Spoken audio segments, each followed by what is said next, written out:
रोज़मर्रा की ज़िंदगी में आप बहुत सारे ऐसे इंग्लिश वर्ड्स फेस करते होंगे जो आपको बहुत कंफ्यूज कर देते होंगे। स्पेलिंग अलग है लेकिन प्रोनाउंस सेम होते हैं, मतलब भी अलग है। ना जाने ऐसे कितने ही वर्ड्स आप डेली बेसिस पे सुनते होंगे या बोलते होंगे और कई बार आप उनमें गलती भी कर देते होंगे। तो आज का वीडियो उन सभी लोगों के लिए है जो कि ये कन्फ्यूजन को दूर करना चाहते हैं। Hi everyone, this is Monica and welcome to my channel Monica's Posh and Poise। तो चलिए आज का वीडियो शुरू करते हैं। जो पहले हमारे कंफ्यूजिंग वर्ड्स हैं वो हैं ACCEPT एक्सेप्ट, EXCEPT एक्सेप्ट। अब दोनों का प्रोनाउंसिएशन सेम है, दोनों की स्पेलिंग अलग है और दोनों का मतलब भी अलग है। तो ऐसे वर्ड्स को बोला जाता है होमोफोन्स। होमोफोन्स जिनका फोन्स मीन्स साउंड, होमो सेम, जिनका साउंड सेम होता है। साउंड मीन्स प्रोनाउंसिएशन, ठीक है। प्रोनाउंसिएशन दोनों का सेम है लेकिन मीनिंग दोनों का अलग है और स्पेलिंग भी दोनों की अलग है। तो चलिए बात करते हैं एक्सेप्ट एंड एक्सेप्ट। जो पहला आपका एक्सेप्ट यहाँ आप देख रहे हैं ACCEPT एक्सेप्ट, वो एक वर्ब है। वर्ब क्या होते हैं? एक्शन वर्ड्स, ऐसे वर्ड्स जो कि एक्शन को दर्शाते हैं, एक्शन को दिखाते हैं, ठीक है। जैसे कि इसका मतलब है टू अग्री और टू रिसीव विलिंगली, कुछ स्वीकार करना, किसी के साथ सहमत होना, हाँ बोलना, ये इन सब को इंग्लिश में हम कहेंगे एक्सेप्ट। तो यहाँ पर क्या हो रहा है? एक्शन हो रहा है, स्वीकार कर रहे हो, ठीक है, हाँ बोल रहे हो, सहमत हो रहे हो, तो ये वर्ब है, ये वर्ब की तरह एक्ट करता है। चलिए एग्जाम्पल देख लेते हैं। When Harry offered a job to Sally, she happily accepted। Harry ने जब सैली को एक जॉब का ऑफ़र दिया तो सैली ने बहुत खुशी खुशी उस ऑफ़र को स्वीकार कर लिया, या वो उसने हाँ बोल दिया, उसने एक्सेप्ट कर लिया। अब चलते हैं दूसरे एक्सेप्ट की तरफ, EXCEPT। इसका प्रोनाउंसिएशन भी सेम है एक्सेप्ट, बट ये एक प्रेपोजिशन की तरह एक्ट करता है। ये वर्ड प्रेपोजिशन क्या होता है? एक ऐसा वर्ड जो कि नाउन या प्रोनाउन या नाउन फ्रेजेस से पहले आता है। What to show direction, time और relationship. For example in, at, about, over, between, ऐसे ही एक्सेप्ट एक प्रपोजिशन की तरह एक्ट करता है, जिसका मतलब होता है टू एक्सक्लूड और नॉट टू इंक्लूड। हिंदी में कहें तो किसी भी चीज़ के अलावा, उसके सिवा, उसके बिना, ठीक है, तो उसे कहा जाता है except. For example Harry likes all vegetables except pumpkin. Harry को सभी सब्जियां पसंद है कद्दू के अलावा, कद्दू के अलावा या कद्दू को छोड़कर या कद्दू के सिवा, ठीक है। आपको समझ आई ये बात? अगर आपको प्रॉब्लम होती है, कन्फ्यूजन होता है कि कौन से सेंटेंस में ये वाला एक्सेप्ट लगेगा और कौन से सेंटेंस में ये वाला एक्सेप्ट लगेगा, तो आपके लिए एक टिप है, इस EX को अच्छे से देख लीजिए। तो जिसका मतलब एक्सक्लूड करना होता है उसमें भी EX है, तो जहाँ EX आएगा यानी टू एक्सक्लूड, तो वहाँ पर ये वाला एक्सेप्ट यूज़ किया जाएगा। आई होप कि आपको ये दोनों वर्ड्स में अब कोई कन्फ्यूजन नहीं रहेगा। अब चलते हैं दूसरे कन्फ्यूजिंग वर्ड्स की तरफ। हमारे दूसरे कॉमनली कन्फ्यूजिंग वर्ड्स हैं practice. One with the spelling PRACTICE and the second one PRACTISE। एक में C है और एक में S है। तो आप कैसे डिफ्रेंशिएट करेंगे कि कौन सा प्रैक्टिस कहाँ यूज़ होगा सेंटेंस में? जो पहला प्रैक्टिस है जिसमें C है वो एक नाउन है, नेमिंग वर्ड है, जिसे हिंदी में बोला जाता है अभ्यास, सिर्फ अभ्यास। लेकिन जो प्रैक्टिस है जिसमें S है वो एक वर्ब है, एक्शन वर्ड है, जिसका हिंदी में मतलब होगा अभ्यास करना। तो सबसे बड़ा डिफरेंस तो यही है कि ये है अभ्यास, सिर्फ अभ्यास, और जो जिसमें एस है वो है अभ्यास करना, उस काम को करना। ठीक है, ये सबसे बड़ा डिफरेंस है। अगर आपको इसमें कन्फ्यूजन होता है कि ऐसे कैसे याद रहेगा कि ICE वाला नाउन है या फिर ISE वाला नाउन है या वर्ब है, कैसे समझ आएगा, तो मैं आपको एक छोटी सी टिप दूंगी।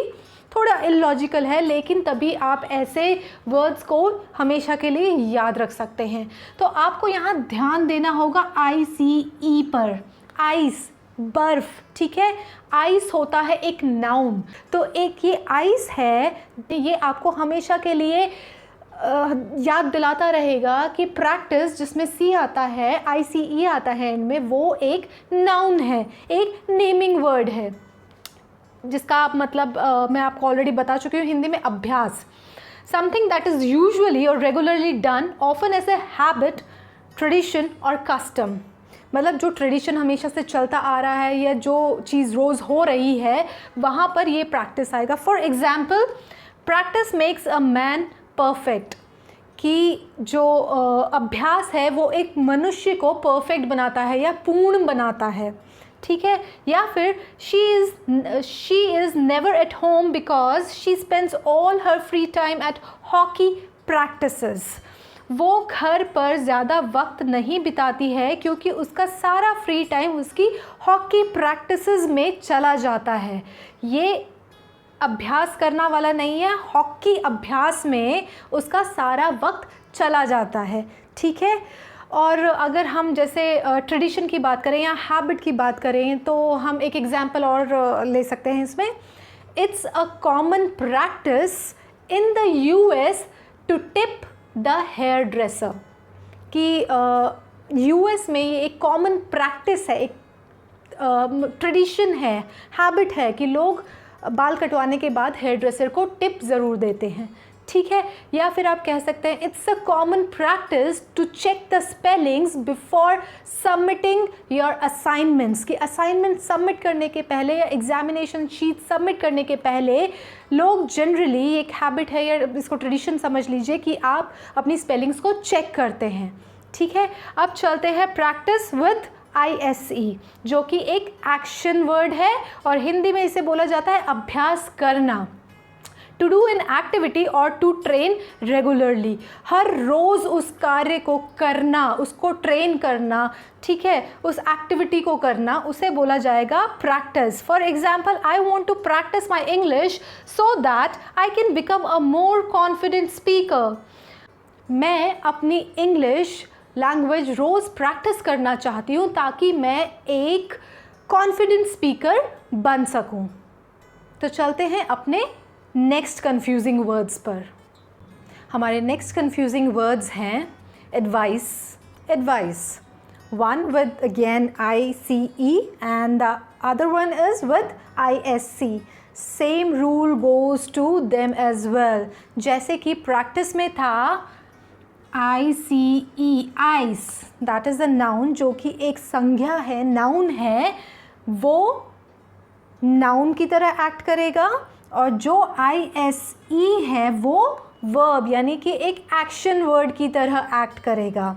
ठीक है, तो एडवाइस का मतलब है गाइडेंस और सजेशन, सलाह, राय, परामर्श। तो हम यहाँ सजेशन या गाइडेंस की बात कर रहे हैं, परामर्श उसको देने की बात नहीं कर रहे हैं, परामर्श, राय या सलाह की बात कर रहे हैं। ठीक है, जो कि एक नाम है। ठीक है, एक नेम है, तो this is noun. For example, I took my English teachers advice and I have started reading English novels.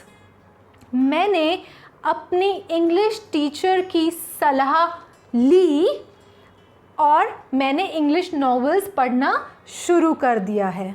ठीक है, दूसरा है एडवाइस विद ISE, जो कि एक वर्ब है, तो हिंदी में इसका मतलब है सलाह देना, परामर्श देना या फिर राय देना। इंग्लिश में टू गाइड और to suggest. For example, the teacher advised the student to spend more time reading English novels. Okay यहाँ टीचर ने स्टूडेंट को सलाह दी कि वो ज़्यादा से ज़्यादा टाइम इंग्लिश नॉवेल्स पढ़ने में स्पेंड करे या गुजारे। दोनों सेंटेंसेस ऑलमोस्ट सेम हैं अगर हम मीनिंग की बात करें तो, लेकिन इन्हें बोलने का तरीका अलग है। यहाँ पर एडवाइस नाउन था यानी सलाह, और यहाँ पर एडवाइस वर्ब था सलाह देना। ठीक है, आई होप आपको ये डिफरेंस समझ आ गया होगा। अब चलते हैं हमारे नेक्स्ट कंफ्यूजिंग वर्ड्स पर। हमारे नेक्स्ट कंफ्यूजिंग वर्ड्स बहुत ही इंटरेस्टिंग हैं, डिसइंटरेस्टेड एंड अनइंटरेस्टेड। अब दोनों ही एडजेक्टिव्स हैं। एडजेक्टिव्स का क्या काम होता है, नाउन को और अच्छे से डिस्क्राइब करना या नाउन की क्वालिटी को और अच्छे से डिफाइन करना। तो उसमें कोई प्रॉब्लम नहीं है क्योंकि दोनों ही एडजेक्टिव्स हैं, लेकिन फिर भी दोनों का मतलब अलग है। वो कैसे? डिसइंटरेस्टेड का मतलब है इम्पार्शियल, अनबायस्ड या फिर इनडिफरेंट, यानी उदासीन होना या फिर निष्पक्ष होना जो किसी भी पक्ष के साथ नहीं है, बायस्ड नहीं है या फिर पार्शियल नहीं है, तो उस इंसान को हम कहेंगे disinterested person, right? For example, her political views appeared disinterested. जो उसके पॉलिटिकल व्यूज़ हैं, जो वो पॉलिटिक्स के बारे में सोचती है, वो बहुत ही निष्पक्ष है। उसके जो विचार हैं पॉलिटिक्स को लेके वो बहुत ही निष्पक्ष है। वो किसी भी पॉलिटिकल पार्टी के साइड नहीं है, वो बहुत ही अनबायस्ड है, वो बहुत ही इम्पार्शियल है। चलते हैं अनइंटरेस्टेड की तरफ। Uninterested simply means not interested, okay? जिसको किसी चीज़ में रुचि नहीं होती है, रुचि ना होना।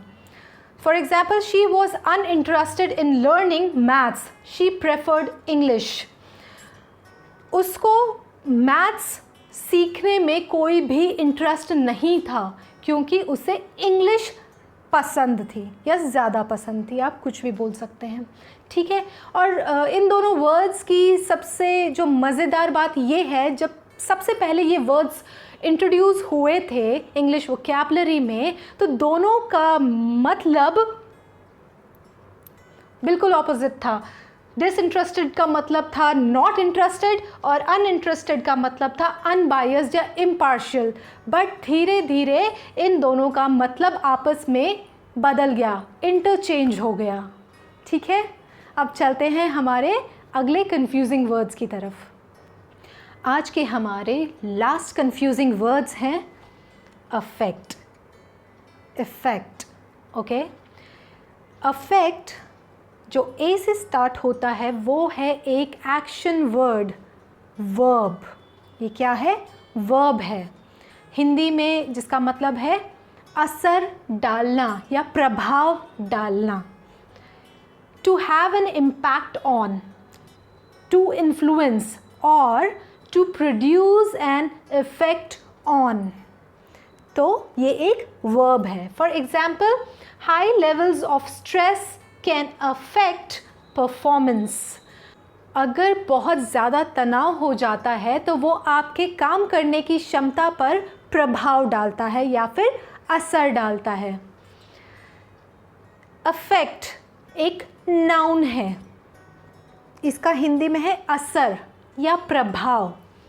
असर डालना या प्रभाव डालना, और यहाँ असर या फिर प्रभाव या फिर एंड रिजल्ट, जो एंड में जो भी परिणाम आता है, रिजल्ट आता है या क्या प्रभाव पड़ा होता है, तो एंड रिजल्ट जो होता है उसे बोलेंगे affect with an E, okay?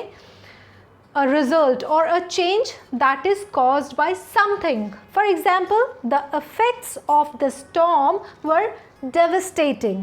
The pronunciation is devastating, not devastating. Devastating. तूफान का प्रभाव या तूफान का परिणाम बहुत ही विनाशकारी था, ठीक है? तो अगर आपको कन्फ्यूजन होता है कि ए वाला इफ़ेक्ट यूज़ करें या ई वाला इफ़ेक्ट यूज़ करें, तो हमेशा याद रखें इसका मतलब है एंड रिज़ल्ट, ई, एंड, ई। तो this effect is end result and your noun. Okay, तो आई होप कि आपको अच्छे से समझ आ गया होगा ये सब कंफ्यूजिंग वर्ड्स।